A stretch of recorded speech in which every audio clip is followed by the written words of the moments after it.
Good morning, everyone. The Delaware County Commissioner meeting for September 13th, 2021 is now in session. Would you stand and join me in the Pledge of Allegiance?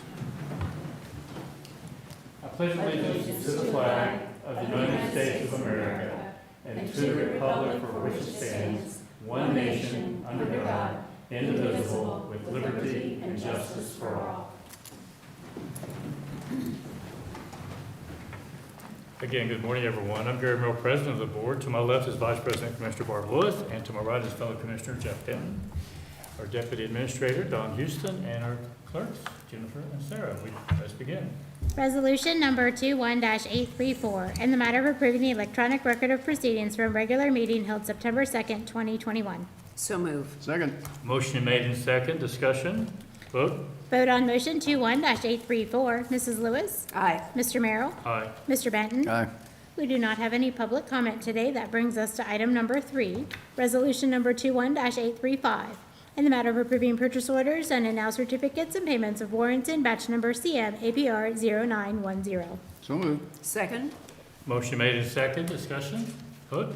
Vote on motion 21-835. Mr. Merrill? Aye. Mrs. Lewis? Aye. Mr. Benton? Aye. Resolution number 21-836, in the matter of approving the memorandum of understanding by and between the Delaware County Board of Commissioners, the Delaware County Common Pleas Court, Juvenile Division, and the Delaware County Public Defender's Office regarding funding for an attorney for the court's CASA program. So moved. Second. Motion made in second. Discussion. Good morning, Karen Watkins, Fiscal Coordinator for the Juvenile Court. I've been over a couple of times regarding this. This is now the agreement between us and the Public Defender's Office to support our CASA and GAL program here at Delaware County. This is the memorandum, just being able to actually spend the funds with the Public Defender's Office now. Any questions or comments? So the public defender will actually, They're the ones that Administer the program and- are administering with the attorney themselves and then are appointing to the CASA program cases. and this is a This is one-year grant. this is a one-year grant with Ohio CASA originally funding the $46,000, just as to keep it in line with the way that Union County is currently operating their program. Great program. Yes, it is. Yeah. Other questions or comments? Vote. Vote on motion 21-836. Mr. Benton? Aye. Mr. Merrill? Aye. Mrs. Lewis? Aye. While we have Ms. Watkins here, we are going to do an other business item. Resolution number 21-837, in the matter of approving supplemental appropriations for the Family Drug Court. So moved. Second. Motion made and seconded. Discussion. I had some carryover funding from previous years, and my appropriations were meant for just the specific year, whereas I didn't include the carryover funding from the previous year, so I'd like to just be able to spend that money. Okay. Any questions or comments? Vote. Vote on motion 21-837. Mr. Benton? Aye. Mr. Merrill? Aye. Mrs. Lewis? Aye. Thank you. Thank you. Thank you. Item number 5, resolution number 21-838, proclamation designating the week of September 12th through 18th, 2021 as Direct Support Professional Appreciation Week. So moved. Second. Motion made and seconded. Discussion. Good morning, Commissioners. My name is Christine Hodge. I'm the Superintendent at the Delaware County Board of Developmental Disabilities. I am here today to thank you for your proclamation regarding the recognition of this week as Direct Support Professionals Week. So this is the third year that the state of Ohio has recognized direct support professionals. As you know, these are the people that work one-on-one with the people we serve at the County Board of Developmental Disabilities. Without them, we could not provide the very needed services in Delaware County. We serve over 2,300 people. We have well over 400 direct support professionals in Delaware County provided this very, very necessary care. Your proclamation brings awareness and appreciation to our field, and it also helps people understand how important the role is of direct support professionals. So I thank you today for recognizing our very important people in this field. Very good. Any comments or questions?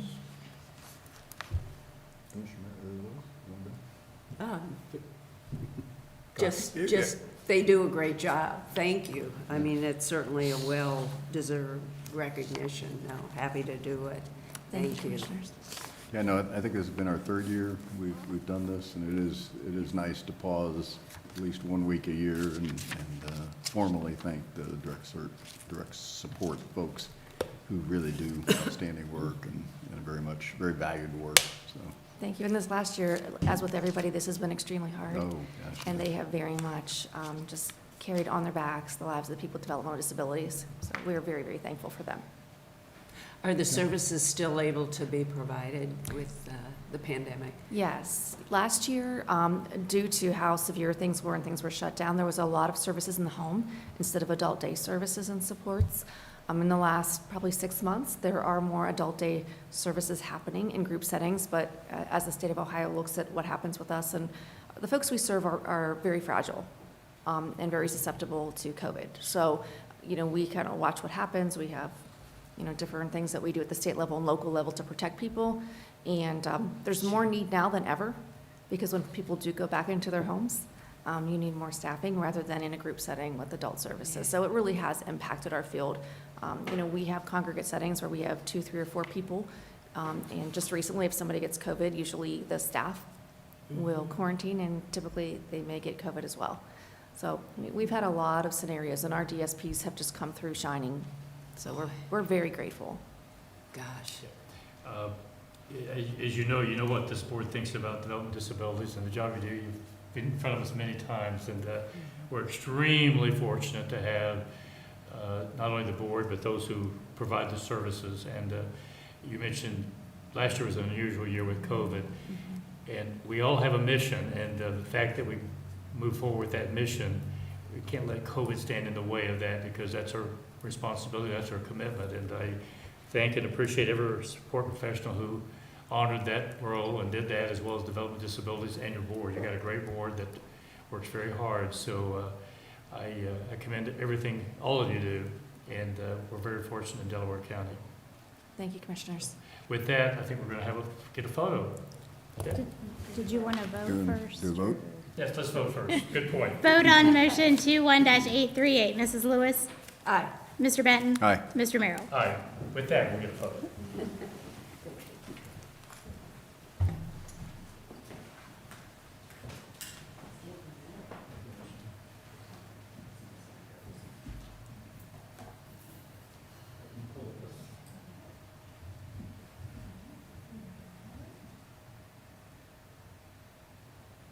One more press. Thank you. 1, 2, 3. Great.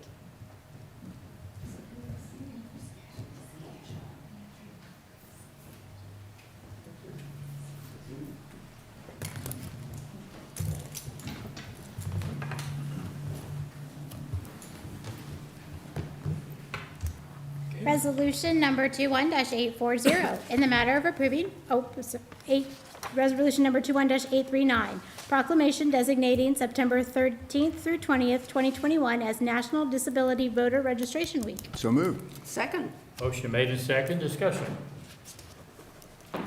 Good morning, Commissioners. Thank you for having us here. I'm here speaking because we are one of the co-sponsors of this, and because the library is one of the statutory places where people are able to register to vote.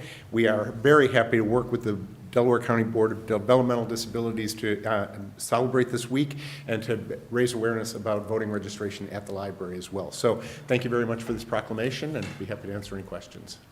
Okay. Questions or comments? Thank you. I've seen a lot of advertising, and so people are going to know they can go to the library to register, and that's so important with early voting. It sure is, yes. And I know that that last week in September, the very beginning of October, we will be slammed with people bringing in their last-minute registrations. But we're happy to Oh, work I'm with sure. you. So. Right.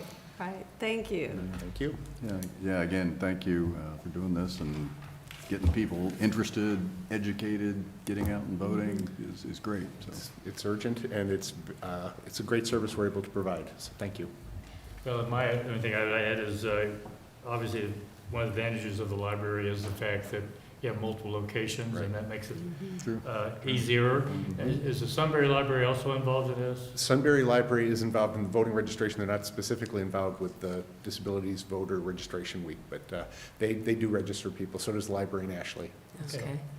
But appreciate it, and I know we'll soon have a new library down in the Powell area. I just drove by there today. They are getting ready to start putting up the structural steel today. So very excited. Oh, Very good. boy. Let's vote, and then we'll get a photo. Great. Vote. Vote on motion 21-839. Mr. Benton? Aye. Mrs. Lewis? Aye. Mr. Merrill? Aye.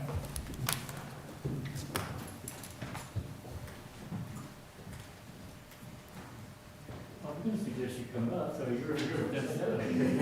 I think we're getting those stories. One, two, three. Thank you.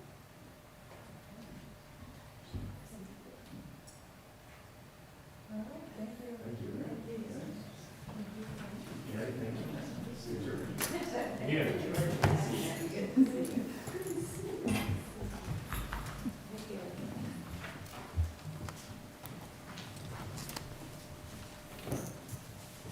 Proceed. Resolution number 21-840, in the matter of approving a transfer of appropriation for the sheriff's office. So moved. Second. Motion made in second, discussion. Hi, Good Dean morning. Stelzer, Chief Business Officer, Delaware County Sheriff's Office.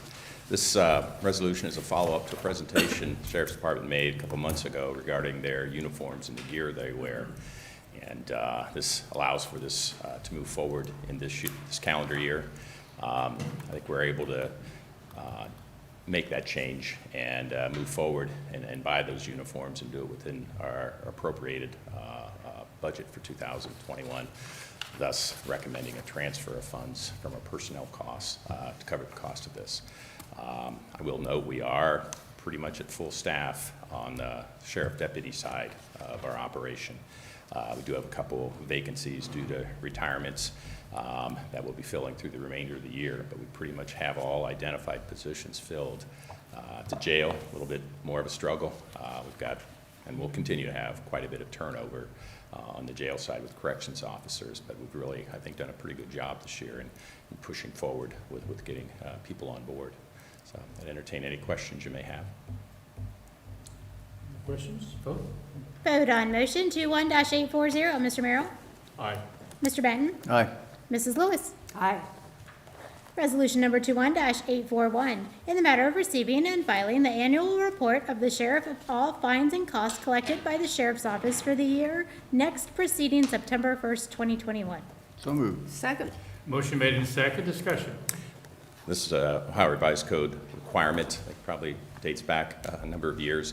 Not sure if there's a lot of explanation related to it. It just represents some of the fees that the Sheriff's Department collects and does turn over to the county's general fund. Questions or comments? Do you know how this compares to prior years? You It's know, a little bit higher. I do know things are picking back up a little bit with court activity, so we're seeing a bit more activity as far as civil service and serving papers. Okay. I was just curious with the COVID and being such a. There are unusual fees year. beyond this. The best I could determine, the revised code requires only reporting the criminal-related fees that our court service deputies, provide service for. There's a fair amount of other fees that are collected that are also turned over to the general Sure. fund. Boy, one of the things that always amazes me is when I read the report about where people have fled. I mean, you go pretty far away, in Mexico and. Yes, they do. If anybody, any ideas here, but, yeah, thank you, Dee. Sure. Other questions or comments? Vote. Vote on motion 21-841. Mrs. Lewis? Aye. Mr. Merrill? Aye. Mr. Benton? Aye. Resolution number 21-842, in the matter of approving child placement services contract and the first and second amendments between the Delaware County Board of Commissioners, the Delaware County Department of Job and Family Services, and child placement provider George Junior Republic in Pennsylvania. So moved. Second. Motion made in second, discussion. Good morning, Commissioners. Bob Anderson with Job and Family Services. This is another placement contractor provider. This is actually an out-of-state provider in Pennsylvania. This provider deals with kind of extreme cases of unruly delinquent and behavioral health. And we will use this, and actually we have a placement coming up later this week when we cannot find any appropriate placement within the state of Ohio. So right now you don't have anybody there, We do not. but you expect to and soon? The placement we have is actually going through our Family and Children First. So this will kind of be for that, and then anything in the future. A lot of counties throughout the state are sending people to either Pennsylvania or Missouri when they have very extreme, difficult cases. We're going to do everything we can do to keep people in Ohio, but if the providers in Ohio will not accept, this one normally will take the resident. Questions or comments? Vote. Vote on motion 21-842, Mr. Merrill. Aye. Mrs. Lewis. Aye. Mr. Benton. Aye. Resolution number 21-843, in the matter of approving an agreement between the Ohio Attorney General, the Bureau of Criminal Investigation, and the Delaware County regarding the National Web Check Program and equipment for the Delaware County Department of Job and Family Services. So moved. Second. Motion made and second, discussion. And this agreement will just cover background checks. We obtained a portable fingerprint machine that our children's service staff can take to homes, foster parents, or other needs whenever we need to fingerprint, and that will relieve people from having to come into town or go to the sheriff's department for fingerprinting. And this contract will just, once we take the portable out and submit those, it'll cover the cost. Questions or comments? Vote. Vote on motion 21-843, Mr. Benton. Aye. Mr. Merrill. Aye. Mrs. Lewis. Aye. Thank you. Thank you, Bob. Resolution number 21-844, in the matter of establishing a new fund and a new organization key and approving an advance of funds and supplemental appropriations. So moved. Second. Motion made and seconded, discussion. Apologize. Good morning, Commissioners. Zach Daly, Economic Development. This is for the CDBG CV, which the agreement was approved between us and the state in the previous months. This is just prepping the funds. The advancement of funds basically will be replenished by the grant funds once we pull them down from the state. This is just to get the program kick-started as soon as possible. Okay, questions or comments? Vote. Vote on motion 21-844, Mrs. Lewis. Aye. Mr. Benton. Aye. Mr. Merrill. Aye. Thank you. Thank you, Zach. Resolution number 21-845, in the matter of authorizing the use of a procurement card for the Facilities Department. So moved. Second. Motion made and seconded, discussion. Good morning, John Melvin, Director of Facilities. This is a procurement card for one of our new maintenance employees. Questions or comments? Vote. Vote on motion 21-845, Mr. Benton. Aye. Mrs. Lewis. Aye. Mr. Merrill. Aye. Resolution number 21-846, in the matter of declaring personal property obsolete, unfit, or not needed for public use, and the intent of selling such property via internet auction or disposal of property of no value. So moved. Second. Motion made and seconded, discussion. We have a short list of vehicles that we have prepared and ready to sell on Gov Deals. I'm happy to answer any questions. One of them's got really low mileage. Yeah, that was I know the it's an coroner's old- Jeep. We actually got it with real low mileage, and obviously, I guess it's good the coroner doesn't have to drive a lot of miles. So, yeah, it's very low miles, but it's also 15 years, 16 years old. 16, whatever it is. 17 years old, so it's got rust. And sometimes low mileage on an older vehicle is just as hard as high miles. With no more miles than that, it makes you wonder whether we need that vehicle or not, doesn't it? Well, they're using the lease program, so fortunately, when that vehicle comes up for, trade-in on lease, we'll have good equity in it, and, I think that's an advantage, something like that. It's hard when, you have something specialized like the coroner's office who needs a vehicle to be able to respond. Right. And it's be tough to pull it out of a pool, but, They're yeah, on call 24/7, so. yep. Any other questions or comments? Vote. Vote on motion 21-846, Mr. Merrill. Aye. Mr. Benton. Aye. Mrs. Lewis. Aye. Before we move on, since we're talking about leases, you want to give us, how's that program going right now? We're looking at right now, actually working on the 22 orders because been getting updates from Enterprise. The manufacturers are still cutting manufacturing dates. We actually had one of the vans we ordered this year for a 21 get canceled. They're rolling it over to 22. Actually, supposedly I just got email late Friday that they were able to get into the 22 order with that order from last year, which is 21 model.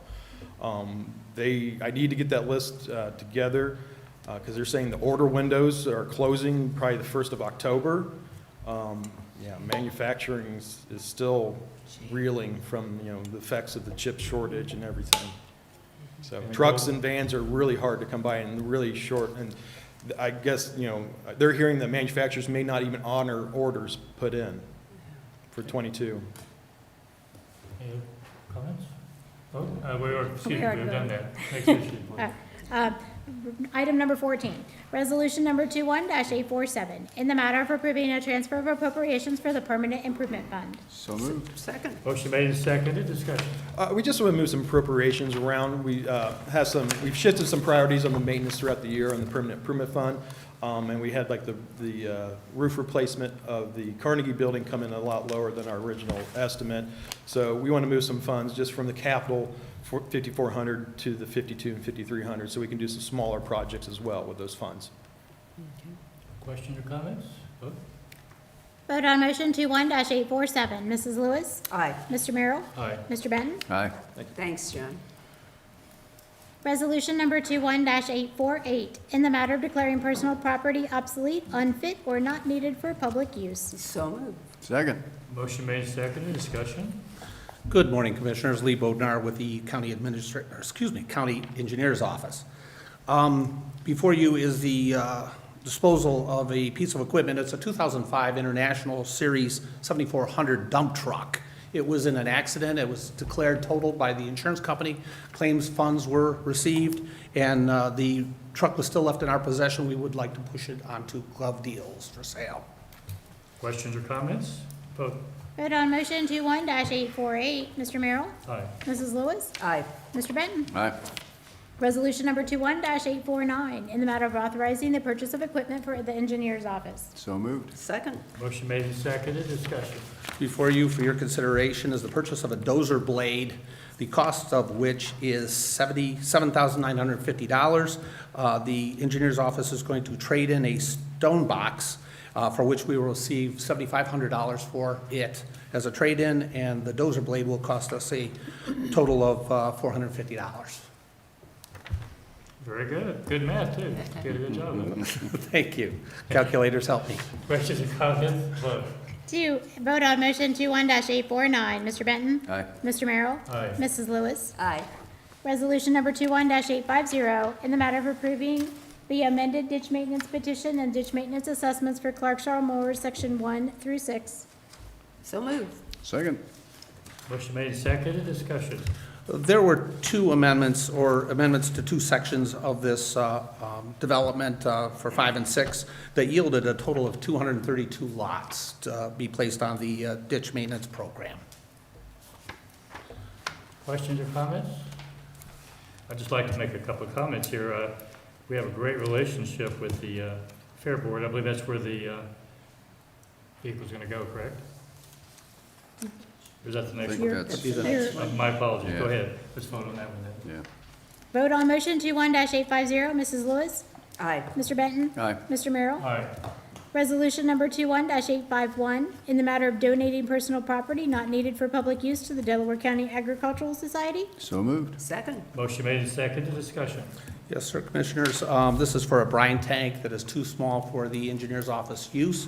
We are going to donate it, as you have indicated, Mr. Merrill, to the Fair Board, and the estimated value is $200. It's an old piece of equipment. What is a brine tank? It's just basically a tank that you can release liquids to on a roadway or anywhere that you would like to, so that I'm going to guess that they're going to use this in their internal area. Okay. I just make my comment I was going to make earlier. We have a great relationship with the fair, the Ag Board, and I remember when I became a commissioner a number of years ago, it's some serious water leaks up there, which we provided money for, and we've contributed over the years a number of vehicles or equipment, and many of them coming from your department. And of course, the bed tax was something that we all worked on together to get done. So it's always good that we work well together, and hopefully we'll continue to do that in the future. So with that, I call for the vote. Vote on motion 21-851. Mr. Benton? Aye. Mrs. Lewis? Aye. Mr. Merrill? Aye. Resolution number 21-852, in the matter of approving a professional services agreement with WSP USA Incorporated for the project known as Dell CR 27-0.00 US 23-7.43 Cheshire Road Extension to 23. So moved. Second. Motion made and seconded, discussion. Yes, Commissioners, this is for a service agreement with a design engineer to design a structure that would attach, or would actually be the Cheshire Road extension that would make connection to US 23. This project is going to be, validated through a project agreement with the city to allow for payback, to come back to the engineer's office, to the county, for the services that we render.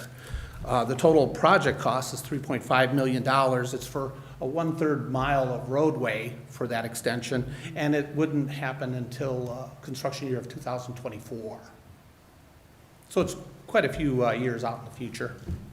Questions or comments? Yeah, thank you for that description. This was one that I didn't have on my radar, that this project was moving. Would the existing light on Cheshire and 23 go away then? That I do not know. Really, the design study will yield information such as that and give us more hard facts on which to move forward. My guess would be it's pretty close in conjunction with that existing light, so something would need to change. Okay. Good to see this moving forward. That Cheshire Road's been a dead end for Forever. 20 years probably. So good to see it moving forward. And again, it's a cooperative effort with the city. Other questions or comments? Vote. Vote on motion 21-852. Mr. Merrill? Aye. Mr. Benton? Aye. Mrs. Lewis? Aye. Resolution number 21-853, in the matter of approving a partial drainage easement vacation for Harbor Point, Section 5. So moved. Second. Motion made and seconded, discussion. Commissioners, for your consideration is a reduction of the drainage area involved in Harbor Point Section 5. It's been vetted by all regional agencies, and we recommend its approval. Questions or comments? Vote. Vote on motion 21-853. Mrs. Lewis? Aye. Mr. Merrill? Aye. Mr. Benton? Aye. Resolution number 21-854, in the matter of approving the plat of subdivision for Glenmead Section 2, Liberty Grand District Section 6 Phase A, and Liberty Grand District Section 6 Phase B. So move. Second. Motion made and seconded, discussion. Commissioners, Glenmead Section 2 is a total of 26 lots located off of Gregory Road in Berlin Township, and Liberty Grands, both A and B in Section 6, are a total of 64 lots. They're off of Sawmill Parkway in Liberty Township. We would, these items have been reviewed by the necessary agencies. We would recommend approval. Questions or comments? Vote. Vote on motion 21-854. Mr. Merrill? Aye. Mrs. Lewis? Aye. Mr. Benton? Aye.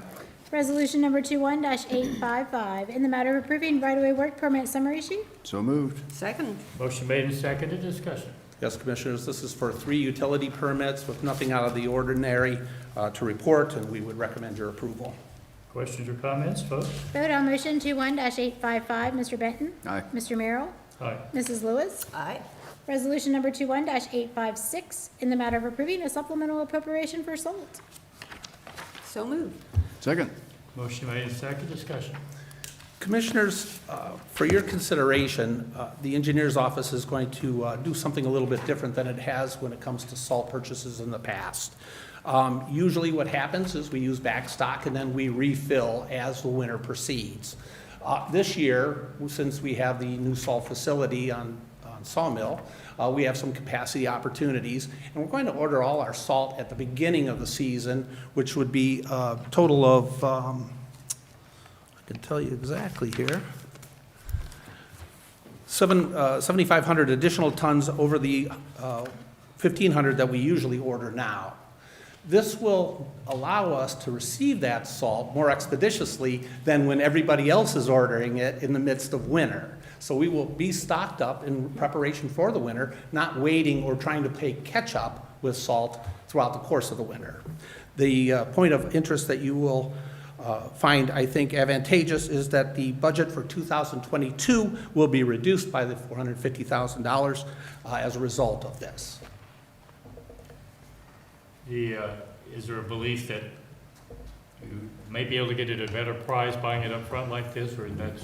No, that, unfortunately not. I wish that was the case because we would be doing that all along if that were. But I think it will help us address the salt needs of the season before they happen. And so we're being proactive rather than reactive to the winter We're pitfalls. still working with the townships. Oh, absolutely, absolutely. Proud to work with the townships in this Any other regard. questions or comments? Vote. Vote on motion 21-856. Mrs. Lewis? Aye. Mr. Merrill? Aye. Mr. Benton? Aye. Thank you, Commissioners. Thank you, you. Lee. Resolution number 21-857, in the matter of the Board of Delaware County Commissioners adopting regulations for the appointment of counsel for the indigent. So moved. Second. Motion made and seconded, discussion. Yes, I believe this is the indigent defense fee cost recoupment plan that we have discussed. For the record, introduce yourself. John Cornelli, Public Defender. With the good news that the state is reimbursing 100% of indigent defense costs, the state sent out a memo asking every county to have an indigent fee recoupment defense cost plan. We've been doing indigent fee defense recoupment in the county. We just did not necessarily have a formal plan, so this is just a draft of that plan. So what happens is the courts can elect to require indigent defendants to pay a proportion of the cost of their representation. Under the plan, it'll be $300 for a new felony case, $100 for juvenile, $100 for municipal court case. That money then gets portioned out and sent back to the state. Now that they're getting 100% of it, they're a little more on us about making sure we have a proper plan because they want to get all their money back. So that's clearly what all this is cleaning up what we've been doing in the past. This year to date, we have sent $66,000 back to the state. So we worked with the judges and put this plan together to meet their needs. Now, it's been my understanding, and I might be incorrect, those who have the ability to pay, Right. we probably always haven't done as good a job as it could or should in the past. Is that going to get addressed in this? Or? No, what happens is that money goes and it's like court costs and fines and everything else, it goes to the clerks for repayment. The one thing that this does specifically that we didn't have in place is this allows assessment of the cost to those who use the public defender's office, which is why we specifically have flat fees of $300 or $100. That wasn't clear before. So now, if they do get represented by the public defender's office, the courts can assess them the funds. So those who have the ability to pay, where does that fall? They will have the range, according to the administrative code and the state, it'll be anyone who is between if you have to be over 125% of the federal poverty line, and then to get appointed counsel, you have to be below 167.5%. So anybody in that range, the courts can order to repay. Other questions? So it's up to the courts then to decide how much, The court, or is it just 300, that this number. flat Yep, fee? yeah. And we had, part of the reason we went with the flat fee is it's easier than trying to figure out how much the bill was and getting that. But more importantly, we don't bill hourly at the public defender's office. We're just a fixed cost. And so the 300 and 100 allows for them to assess essentially our costs. So this does, in your estimate, reflect the cost of, on average, of those types of It reflects a combination of the cost of average of what the case has and also the person's ability to pay. You know, some cases, the bill may be $10,000 if they have Sure. appointed counsel. Obviously, they're never going to repay that. I think studies have shown and people have found if you give an assessment that they can reasonably pay, they're much more likely to pay. And as I said, at this point, all this money is just going straight back to the state. So none of this goes to the county at the 100% reimbursement rate. And again, the 100% is theory. Theoretically, it's 100%. It'll be 100% this year. And part of the reason the state wanted to push this was to make sure it's 100% next year. That kind of raises my question here. The 100%, obviously, is X dollars were budgeted. Yes, Do these dollars go back into that fund to? yes. Okay, because that seems to be the appropriate place, but That's- you never know. It does, and that's why, if you read the memo from the State Public Defender's Office, that's their reason for making every county go through and do this, so that at the end, we're getting 100%. You know, as I said, we've already sent back $66,000, which is a pretty good amount. I think we were only budgeted for 37, so this year's been really good with that. You know, and every little bit helps. We're not one of the bigger counties. Hopefully, some of the bigger counties, they get moving, so we stay at that 100% reimbursement. Well, if you figure it's 50,000 average, the 8 counties, that's a substantial. Yes, yes. 5 times the 8 counties. It gets to be and this is in addition, as I said in my, I don't know, it says in the item, it's addition to the $25 application fee, so this is just purely the cost of your defense. Other questions or comments? Vote. Vote on motion 21-857. Mrs. Lewis? Aye. Mr. Benton? Aye. Mr. Merrill? Aye. Item 25, we have a couple of discussion items from our public defender. The first one is a discussion on the Public Defender Commission resolution requesting that commissioners adopt a state fee cap and rate. Thank you. One of the items that I was provided when I started this job was the county commissioner's resolution and also their business plan for starting the public defender's office. Item number 3 on that was raising the raising the fee for public appointed counsel to $75 an hour, with the notation it would be a way to help assure better representation. Mike Fromer, before he left, had asked me where that was. My commission studied it and looked at it. The current rates and fees were adopted in July 10th, 2000. So appointed counsel in this county have been operating under the same appointed counsel fee and caps for almost 21 years, over 21 years at this point. There's not a lot of industries that haven't seen any fee increase in 21 years. Prior, as you know, to becoming the Delaware County Public Defender, I was with the state and went to a number of counties that I oversaw, and that was always one of the questions they had about was the $50 and $60 fees. And it seemed, some people thought, it seemed excessive, and I said, well, if you're a business person, think of it this way. That's $50 coming in the door. You have to pay everything out of that. Our appointed counsel are not getting rich doing this. They're getting $50, and they have to pay all of their overhead out of that. When you do the work on that, it's really more like $15 or $20 an hour to do this work. So that is one of the reasons we talked about raising this. At this point in time, there are 32 of the 88 counties in the state have moved to the $75 or higher fee. When the governor in his budget, not this budget, but the budget before, raised to 70 and then was going to be 90, but ended up being 70% reimbursement for COVID. One of the big points was they wanted to make sure that the money went back into indigent defense. At that time, the state public defender raised to $75 the reimbursement rate and redid the fee caps with the idea that that would be a spot where money could go back in. In terms of how much people pay attorneys, the federal government pays their appointed counsel $127 an hour right now. So we're state significantly below that. I would note in terms of local counties who've gone to this, Knox, Logan, Madison, Marion, and Union have all gone to $75. A little farther away, Ashland has as well. Again, talking with a number of people, as you've already brought up, we're at 100% reimbursement, so this would not have an effect on the county's budget as long as the 100% reimbursement rate is in effect. Well, that's an important caveat. Yeah, that's It is, and I've had this discussion with a number of counties. There's nothing that says the county cannot reduce its rate at a later date if it finds there's a fiscal hardship. If they find a fiscal hardship, I mean, the county could say, look, we raised it to $175. The state was at 100%. Next thing you know, we're back in what I call the dark days, when the state was reimbursing at 40%.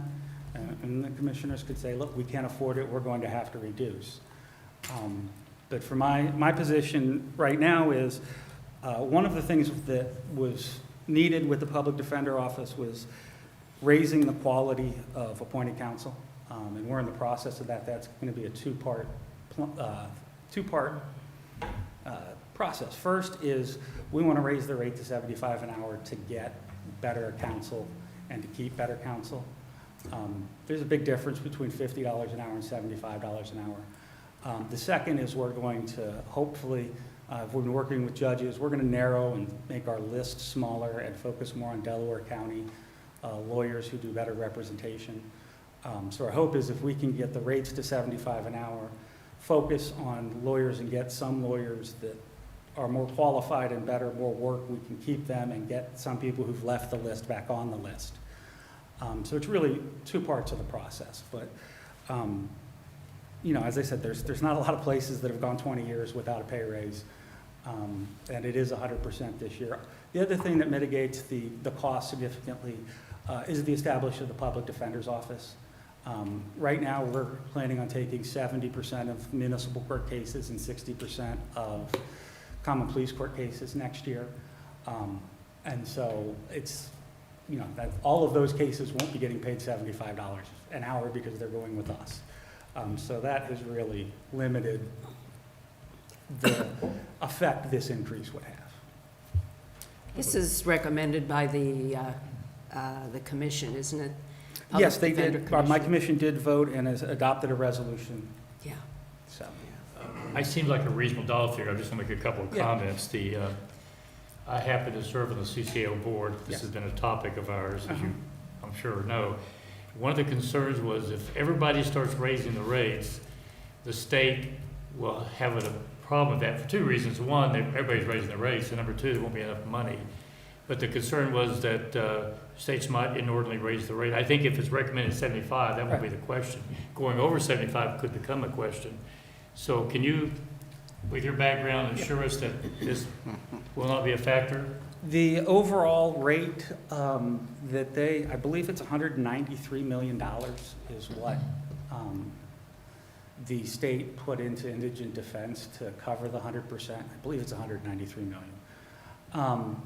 This, according to my budget, would cost about $500,000. So it's not a huge lump in the bucket, so to speak, out of that $193 million. The state public defender was looking at and wanted a number of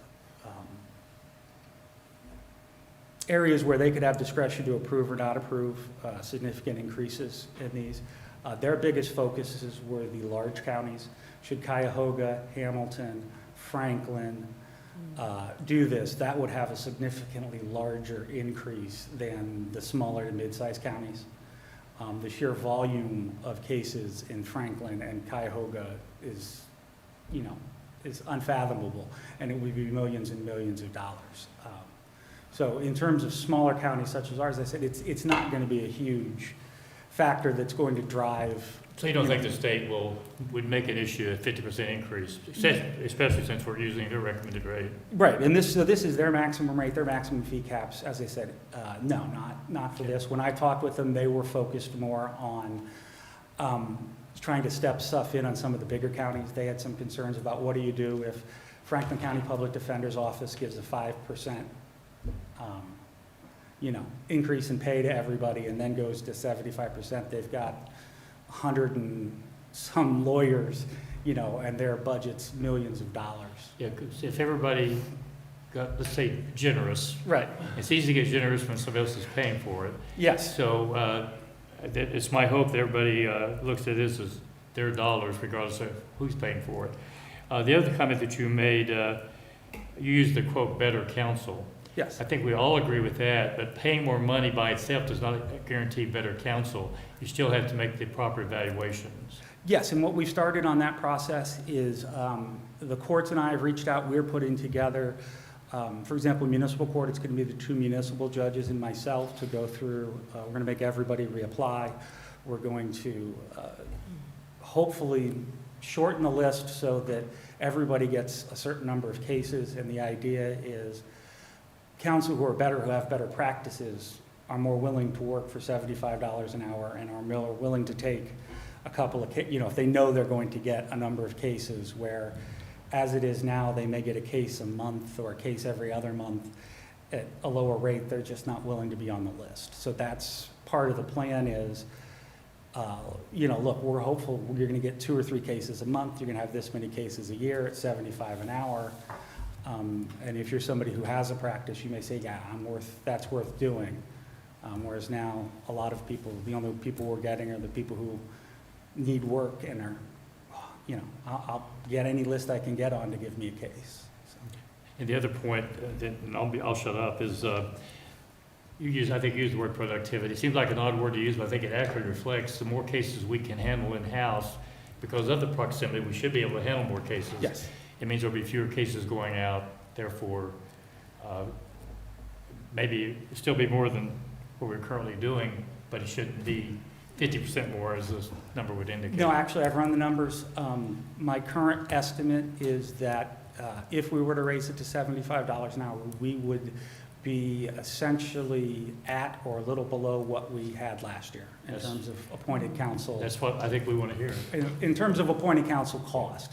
So we just won't see a reduction, but it'll roughly stay the same in appointed counsel. But that, the increased productivity made that possible.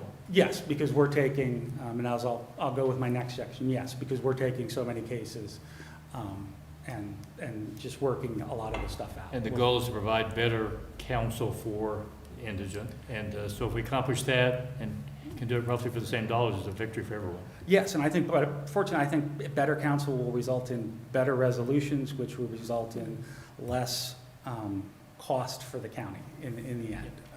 I'm a firm believer in any days we can save people in jail, saves the county the direct cost of the jail, but it also saves all of the other economic impact of people losing jobs, not paying taxes, and getting put into the system otherwise. And it may also shorten the time it takes to get to a decision. Yes, and move the dockets up. Yeah, that's the other reason we're looking at shortening the list, is to get attorneys who are here regularly so they're familiar with the court.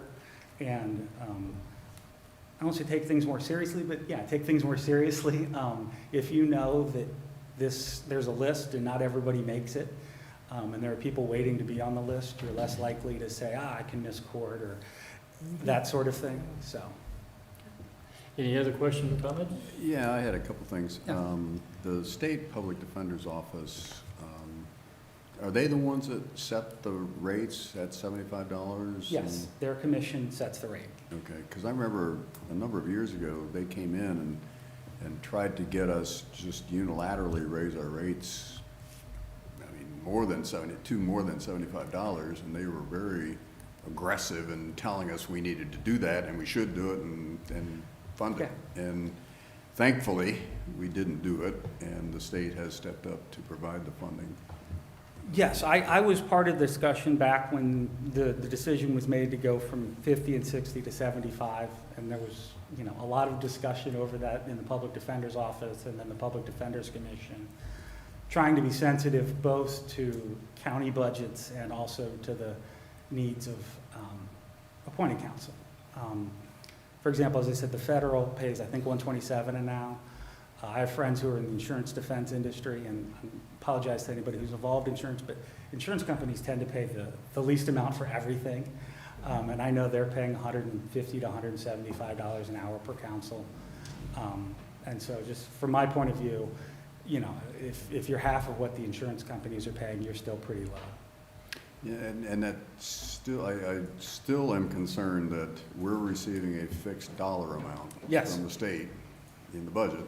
Right. And we're going to significantly raise the assigned counsel rates. Right. I'm just not,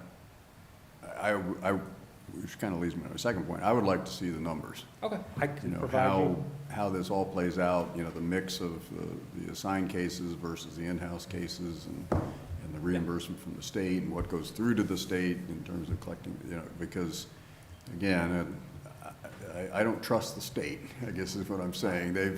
They've promised for years to fix it, and every year they would cut it. I have been doing budgets to county commissioners for 5 years now, and it seems like every year it's a different amount, and we never quite know what they're getting. So I 100% understand that. I can put together what I think it'll cost us, what the state numbers are, and all of that for the next meeting for the commission. Yeah, I'd appreciate that. Again, we agree with the mission. We need to provide, first of all, we need to provide the service. Right. We need to provide good service, and at a reasonable rate. But again, we've created this commission, invested in the staff. Yes. And the programs and so on. So, a year on plus, I'd like to just see, how those projections are coming to fruition, what the future looks like. So, again, appreciate that. I can have those for your next meeting. Yeah. Other questions or comments?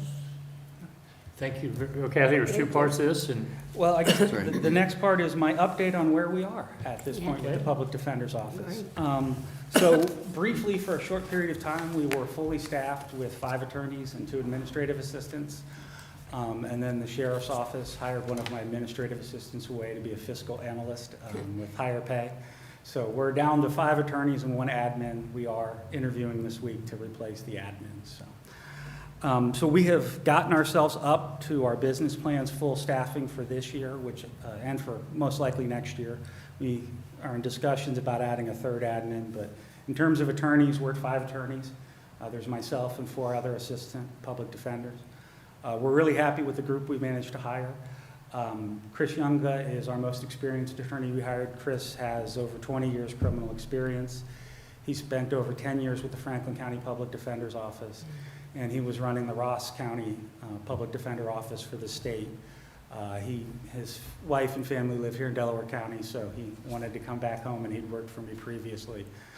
So we were able to bring him in, which is great. He's hit the ground running. He can take any sort of case from high to low and knows how to be a public defender from the start. Next, we hired Barchanda Robinson. Barchanda lives in the Westerville, Genoa Township, so she's another local resident.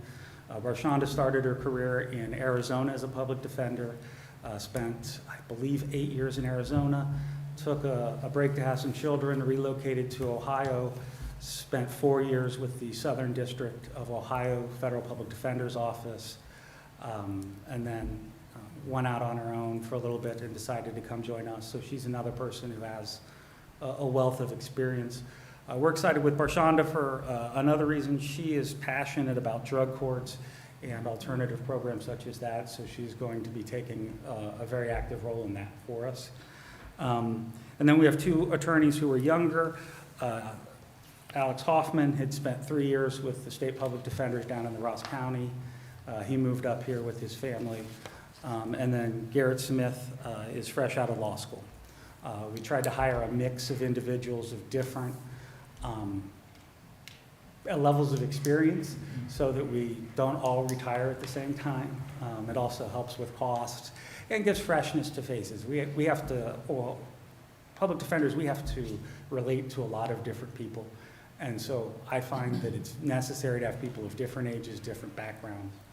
I'm pleased with our diversity. We have one person of color and 1 LGBTQ attorney, so that we do have some diversity. We're not all just white men, which is great. In terms of cases and getting up and running, so far this year we've done 120 common pleas cases, and we've done 392 municipal court cases. I started in March. Our first hires started in April, and then our most recent hire started in August. We are set to do, the Ohio Administrative Code and the State Public Defender's Office has case caps that they recommend for attorneys. We're following those. So for a municipal court attorney, that'd be 400 cases a year. We count probation violations as 1/4 of a case because they're not as significant for our numbers. For the attorneys who are doing felonies, it would be 150 felonies. I've reduced my caseload by 30% to account for all of the non-caseload stuff I do. So we're going to try and roughly do 405 felonies and 800 misdemeanors a year. And what percentage of the total would that be? We're estimating for municipal court, that'll be about 70% of the cases, and common pleas court, that'll be about 60%. Now, in common pleas court, we have started out focusing on some of the higher level felonies and more serious cases, because that's where the judges indicated the most need was. We don't rate cases. A case is a case, whether it's a felony 5 or a felony 1. Obviously, we don't want to skew too heavy to the felony 1, or we work ourselves to death, but we initially started taking some of the more serious cases because that's where the courts indicated they had the need, and myself and Chris and Barchanda have the ability. In municipal court, we're just taking, we factored it out. If you do 800 cases a year, we factored that if we do 70 cases a month, that'll roughly get us to 800, taking in the third for probation violations. So we are taking 7 out of the first 10 cases and all probation violations in municipal court. So, you know, every 10 cases we get in, we take 7, 3 go to appointed counsel until we reach 70. And we're going to get to the same spot in common pleas. We haven't yet because, as I said, we've only been fully common pleas now for a little under 2 months, but common pleas will be doing the same thing. It'll be about 35 common pleas cases a month. Outside of just our monthly case caps, though, we started in May. We're doing all the arraignments at the jail for municipal court, so we go out every morning. One of our attorneys goes out to municipal court and represents everybody who was arrested last night via video in the municipal court. We do all the paperwork, we sign them up. Prior to this, that had been a relatively big headache for the court because they had to have a 48-hour bond hearing for anybody who wasn't represented at that stage, and they didn't have anybody represented.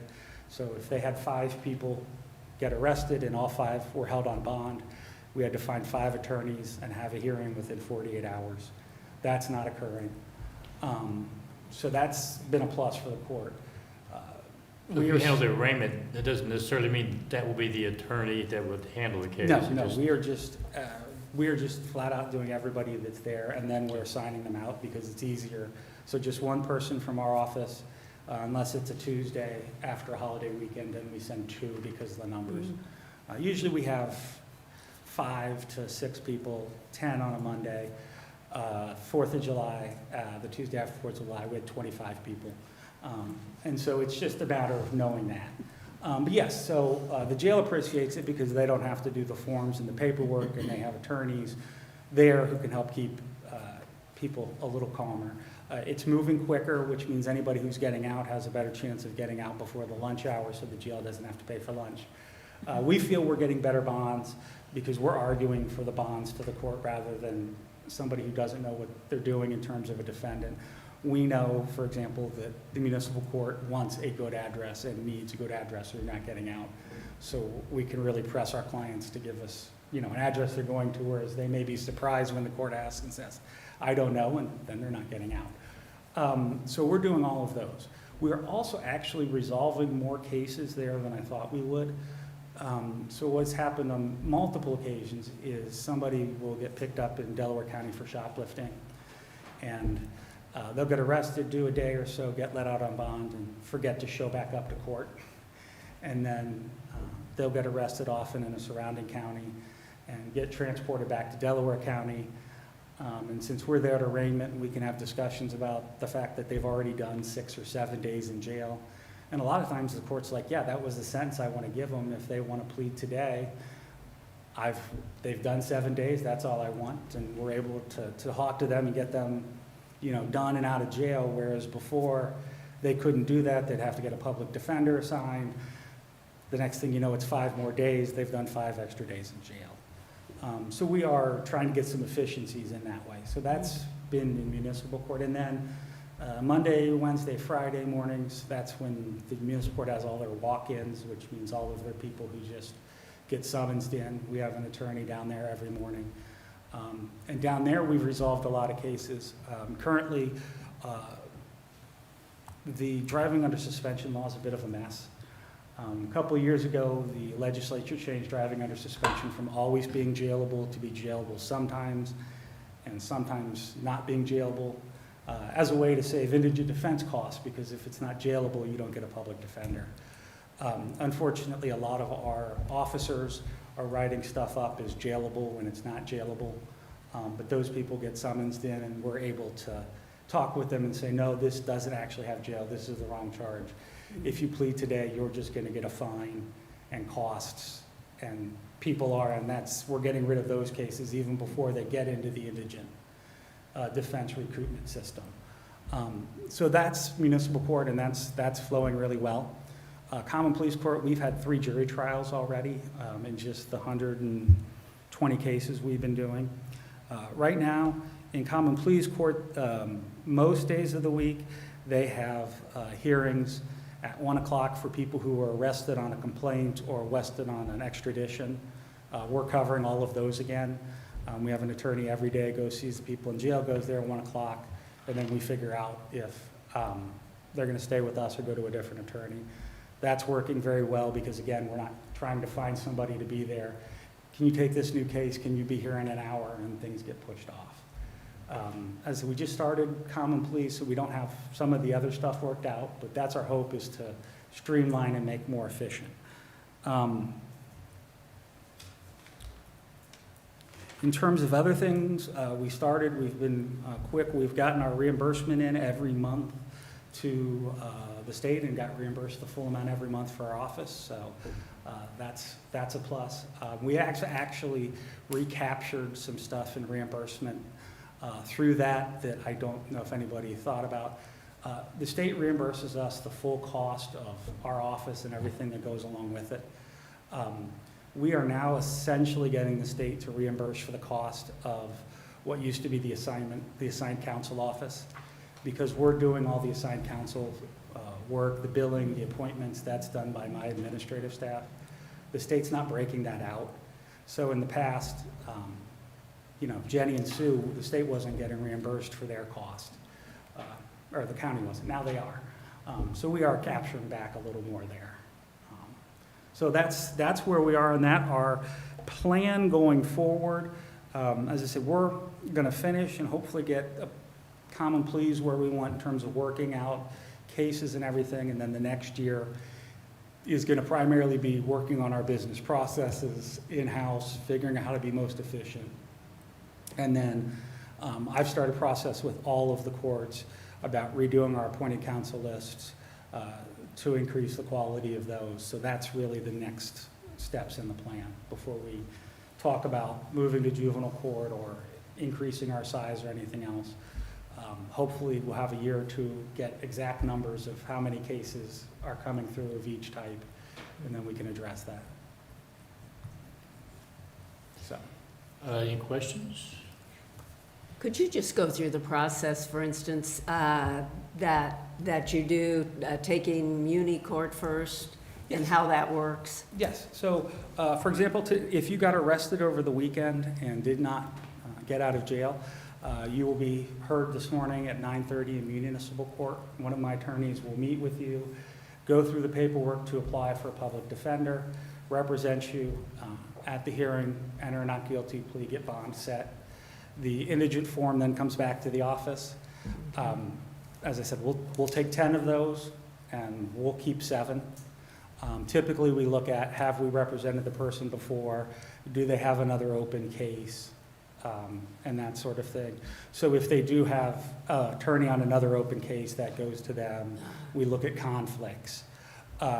So at that point, your actual attorney gets appointed. If it's appointed counsel, they notify the person they're representing them. If we're going to represent them, we'll let them know who it does, and then we move on with the case. Using OPD Online, which the state has provided us, we're automated in a lot of our initial processes. So once our admins open the case, they put the individual's information in. If they're already in the system, it shows up they're in the system, and we can see what prior cases, and that's for anywhere in the state. We have mail merge ability, so we just have a list of 20-some forms. You can hit the button, mail merge, and it prints up the form with all the correct information so that it can go out and file it. That's one of the reasons our admins are so important to us. They're automating a lot of that stuff. So as an attorney, a new case comes in, I might not see anything about the case until I get the first documents I need to sign, because that's the start of the case. And then, discovery comes in, we have the pre-trials and eventually a trial or a resolution, and we meet with the clients. Okay. Common pleas is similar.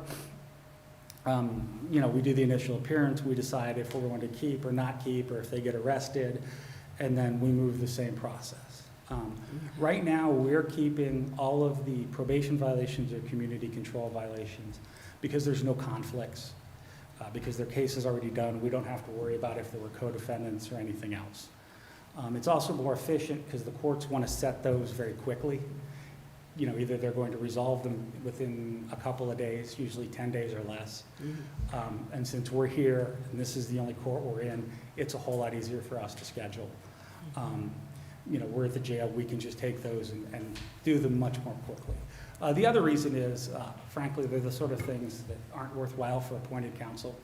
As appointed counsel, your bill in a case like that might be $100. They don't like that, so it's just better. From our point of view, we can take them, they're a fourth of a case, we're already over there. We can say, oh, look, we've got 4 of them, court just set them all at once. and it's a whole lot easier.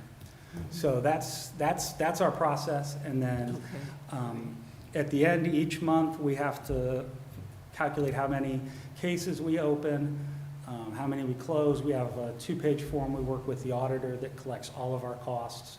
We send it to the Ohio Public Defender's Office, and they cut us a check, usually the next month. That reimbursement is a lot quicker than the appointed counsel reimbursements, which seems to be at sometimes quarterly, sometimes monthly. But yeah, so we're moving all that through pretty quickly. Oh, great. That's really good. A lot of us don't think of the various steps or don't know. Well, I guess that's good. Yes, you don't want to know. I know. I would highlight a lot of what we do is some other stuff. I want to brag a little bit about my staff. We had a young lady in municipal court who is from Peru, and she's alleged to have committed domestic violence against her husband. As a result of that, there was a no contact order and then a civil protection order, which meant she was kicked out of the house. She had an infant child. She's from Peru. She had no job. You know, she was essentially homeless. We had to have an interpreter for her in court. We got her out of jail. She came up to our office, and 2 of my attorneys sat with her in our conference room for almost 3 hours with the interpreter by phone, connecting her with all the various resources, from finding her someplace to live while this was going on, to making sure she got a hold of the Peruvian consulate, to finding her a civil attorney for the civil protection order case. So, you know, a lot of that stuff we can do. You know, appointed counsel couldn't build that. They might want to do that. But for us, that's important because that's going to get a better result. She's not going to feel this pressure to plead. Plus, it's the right thing to do. So they sat there. They were able to, even with their caseload, to really get her set up with all of the assistance that's available in the county.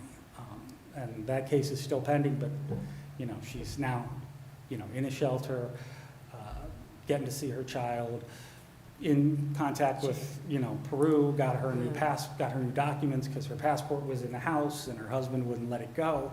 So just able to do a lot of that. And that's what we want to continue to do going forward, is some more of that outreach for our clients, making sure that they know where Job and Family Services are and what's available.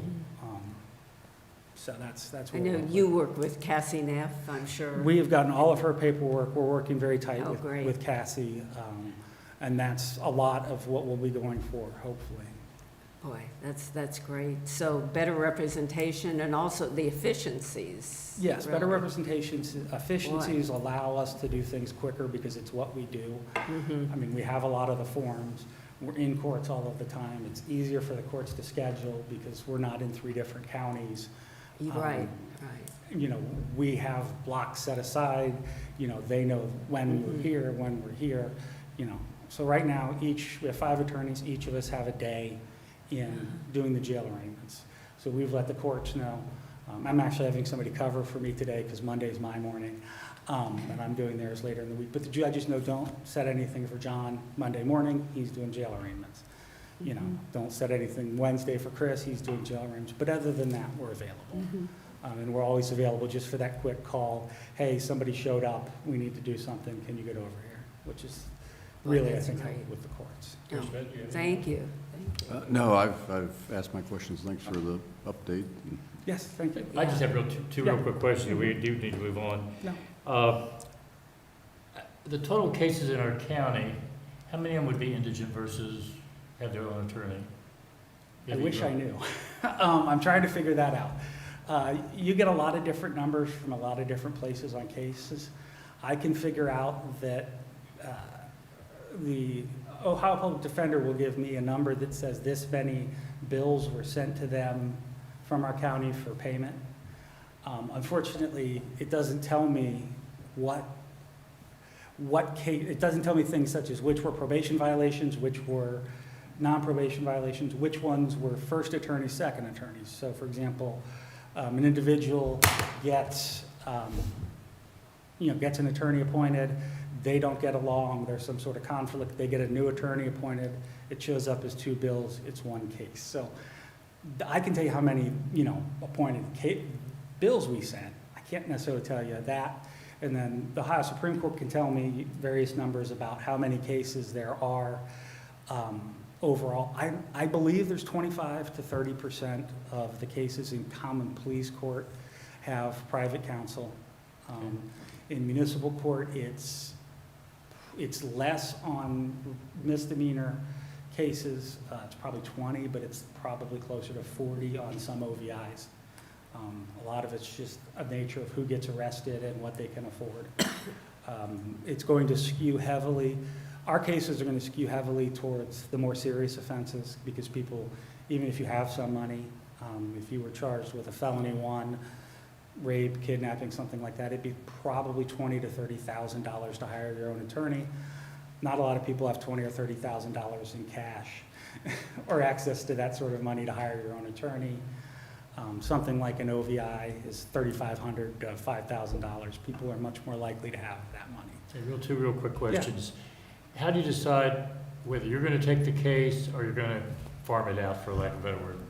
Well, just from the start numbers, it's just, as I said, we went 7 out of 10, and in municipal court, it's purely random in terms of who has, sort of, do they have a prior case, do they have not? In common pleas court, as I said, we're skewing a little more heavily at the moment towards taking the more serious cases because we don't have as many there. I typically review each one. This is the cases that came in, which ones are we keeping, which ones are we not. So I'm trying to keep a balance of dockets for my attorneys. We're trying to keep more serious, but if you have, 10 rape cases on your docket, you're going to get burned out really fast. So you try and figure out where everybody's docket is. And then I also want to make sure appointed counsel get the more serious cases so we can keep people qualified to do those cases. So when we have multiple co-defendants, we have somebody to go to. Okay. This is an ethical question. Yes. If public defender has a case or handling and they've determined that this guy really has the money to be paying for it himself, do you have an ethical responsibility to let that be known or not? Yes, and we would report it to the judge because technically the judge is the one who makes the evaluation. I have done it in the past when we do get information about how much we get other information from them or other people.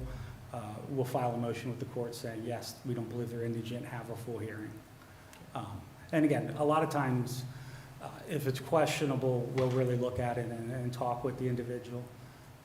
I find in municipal court cases, again, the questionable ones tend to want to hire and will hire, especially with public defender's office. I think we're some of the best lawyers around, but if you go to counties that have public defender versus appointed counsel, the number of people hiring lawyers always goes up because they like, with appointed counsel, we have some really good appointed counsel who you would hire.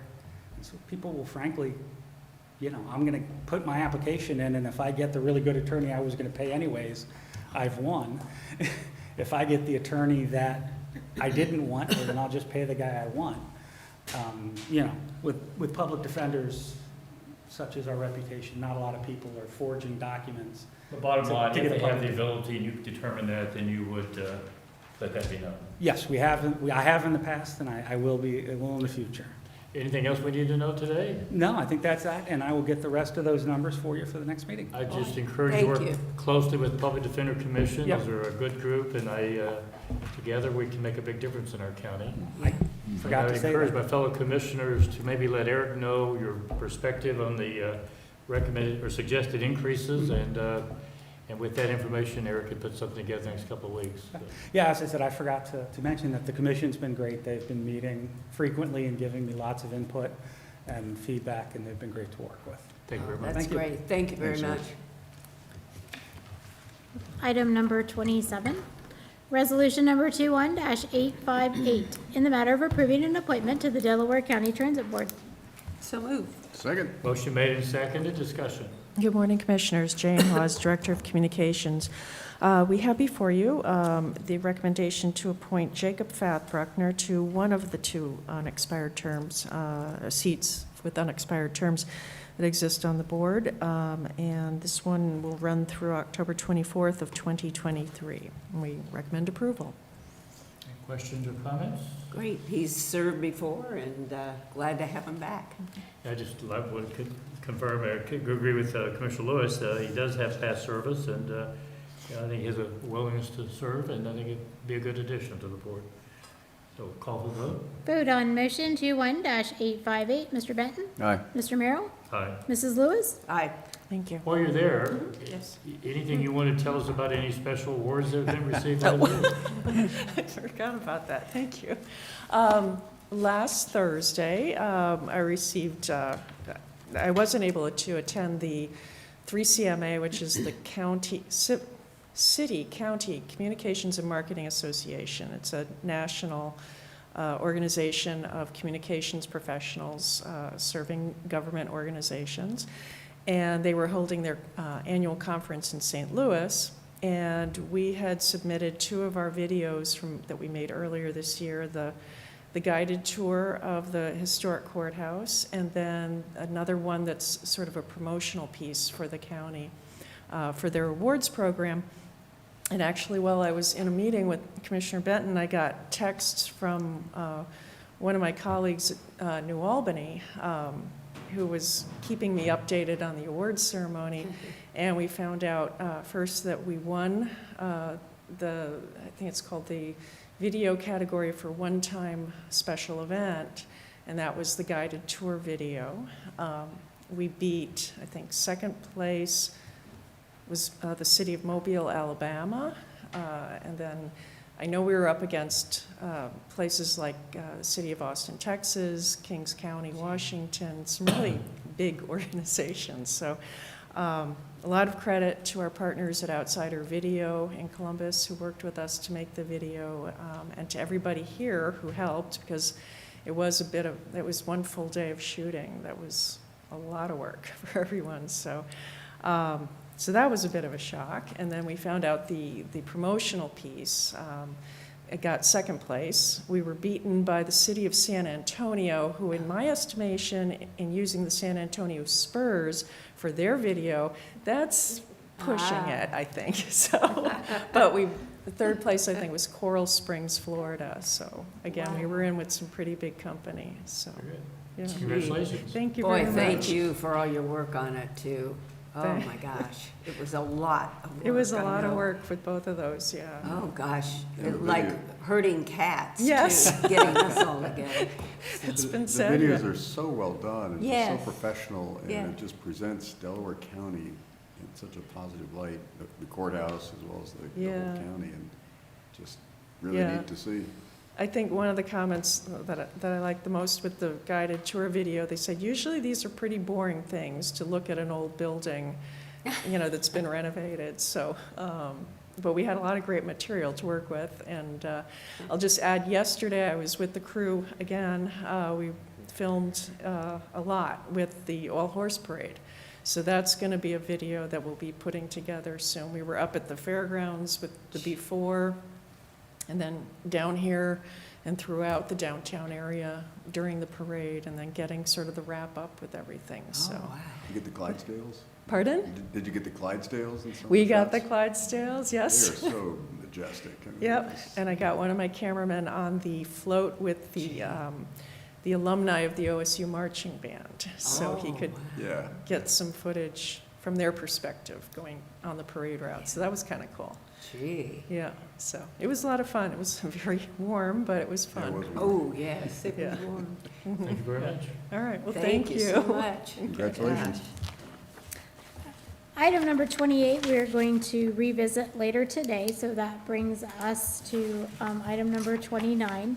Resolution number 21-859, in the matter of approving voting instructions for the approval of the joint plan of reorganization of Malakin Croft PLC and its debtor affiliates under Chapter 11 of Bankruptcy Code in case number 20-12522 JTD before the United States Bankruptcy Court for the District of Delaware. So moved. Second. Motion made in second, discussion. Good morning, Commissioners. Eric Hostetler, Staff Attorney. If you recall, earlier in the summer, we voted to approve the bankruptcy plan for Purdue, a manufacturer of opioids. Mallinckrodt is another manufacturer of opioids that had declared bankruptcy. and this will authorize our representatives to vote to approve their bankruptcy plan. I'm happy to answer any questions you might have. Questions or comments? I'd just like to thank you, Eric, for all your work on this, on all of these opioid cases. I'm really glad that we joined the consortium, and we were able to do this. Should get a decent amount of money. Other questions or comments? Vote. Vote on motion 21-859. Mr. Merrill? Aye. Mrs. Lewis? Aye. Mr. Benton? Aye. Brings us to administrator reports. And I have nothing to report today, thank you. Commissioner Lewis? Well, boy, what I'm thinking of is September 11th when Commissioner Merrill spoke, actually, so I'll let you handle that, but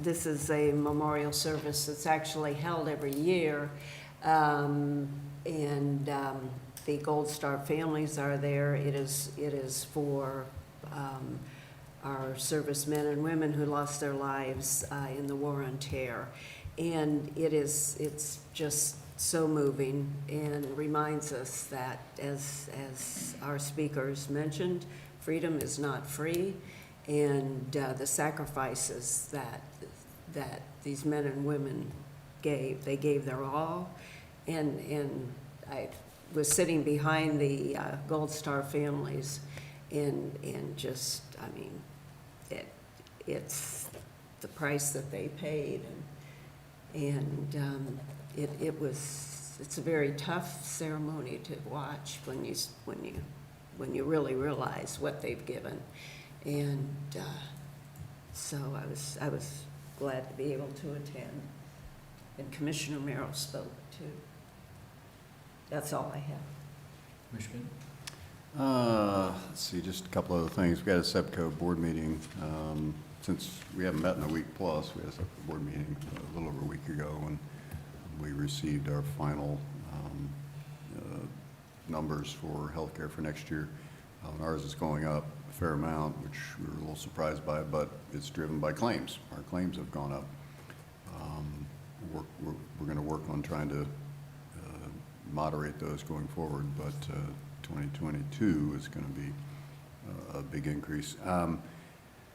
Let's see, we did already talk about the all-horse parade that was yesterday and kind of throughout northwest Delaware and downtown. Just a great event, nearly 100 entries. The highlight was obviously the Clydesdales, because they come in every once in a while, every few years, and they're just spectacular. Let's see, the DKMM meetings for tomorrow have been canceled, so we won't have those after all. I think all three of us went to the Carfagna's open house. Couple, it seems like it's a long time ago. I've been but- intending to get back and just see it after open. I haven't made it yet. Yeah, they just opened, so again, a great addition to the Polaris area and Delaware County and really central Ohio.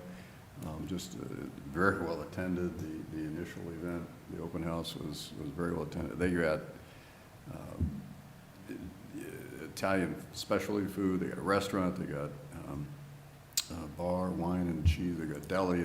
It's just a huge, 28,000 square feet, I think. It's just a huge facility. It's huge. And just great ad for this area. Reviewed the regional sewer districts financial projections that Reptelis prepared, and our regional sewer district is in very good shape and has great plans and great projections going forward to maintain the AAA district rating, financial rating, and also just implement their plans to facilitate the very strong growth that we are experiencing in Delaware County. So it's good to see. They're really on top of it. We had our smoked meat event in Powell, Liberty Township. Forgot all about that. It's been a week. Yeah, I know. We haven't had a meeting since then, but that was a lot of fun. It was really pretty well attended. All three of us judged. I think I counted 17 meat samples that Oh, my gosh. I That consumed. is- It was, That was, yeah. in by the park, end of it, I Liberty was Park. pretty tired of smoked meats. But they had all these different categories, and again, I had 17 samples, and couldn't begin to finish all the samples. But anyway, it was a great event, and the food was really good. It was. So anyway, that's all I got. We judged along with three of the restaurant people in the area, and in fact, I made an effort to go the next day to one of those restaurants to eat, because I've not been there before. And it was a good event, and I think it's Liberty's first, but I think they're going to try to make it an annual event. Friday, I attended the Corsa annual meeting, which went very smoothly, and course is in good shape, but there is an expectation there's going to be cost increases due to things that are going on in the police community. So I think we'll see some things change there in a negative way as far as rates may go up a little bit. Sunbury, the Ohio Fallen event, it was an honor to be part of that program. It was, when I practiced it, I kind of broke up. I didn't break up when I did it at the ceremony, but it's such an emotional event. And to see the Gold Star families who were sitting in front of us, and there was a lot of people there, supported by a lot of people, and to have every Ohio that has fallen name read, it's a pretty solemn thing, and it's pretty impactful and pretty powerful. And you look out at the families knowing that not all the families were represented by roughly 350 names. No, they're not all represented there, but you look on those faces and you can get a pretty good idea of when that name's called that may be their son or daughter.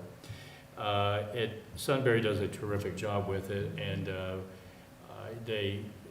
mayor and everybody involved in it should be commended for the effort and the time they put into it. Later that evening at 7:30, I was asked to attend there's going to be the new Indian temple they're building over off Cheshire and Pike Road. They had an event in the Indian community, wanted to acknowledge the 911 event, and myself, a representative from the Sheriff's Department, and the Berlin Fire Department were all there, and there must have been, I'm very poor in numbers, but I'm going to say 700-800 people there. Wow. It was amazing. I had no expectation of a crowd that size, and I may be conservative.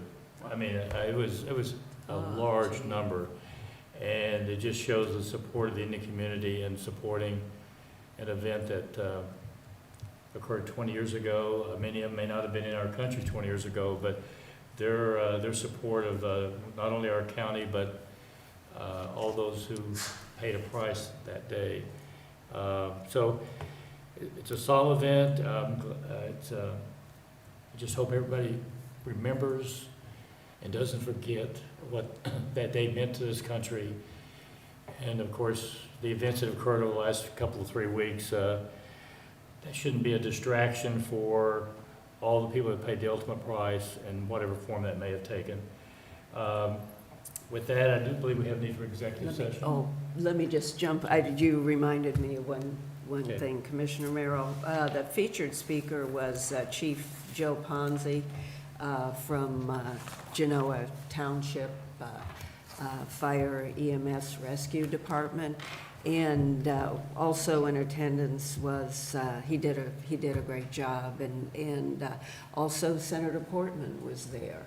And just coming from the home of the family who lost their son, one of the 13 service men and women who lost their son in Afghanistan. Congressman Baldwin was there, And as well as Congress, Pat you're Tebow, right, so- right, yeah, so, So okay, thank you. with that, we do have need for executive session. Resolution number 21-860, in the matter of adjourning into executive session for consideration of appointment, employment, and compensation of a public employer or public official, and for pending or imminent litigation. So moved. Second. Motion made by Commissioner Lewis, seconded by Commissioner Benton. Discussion, vote.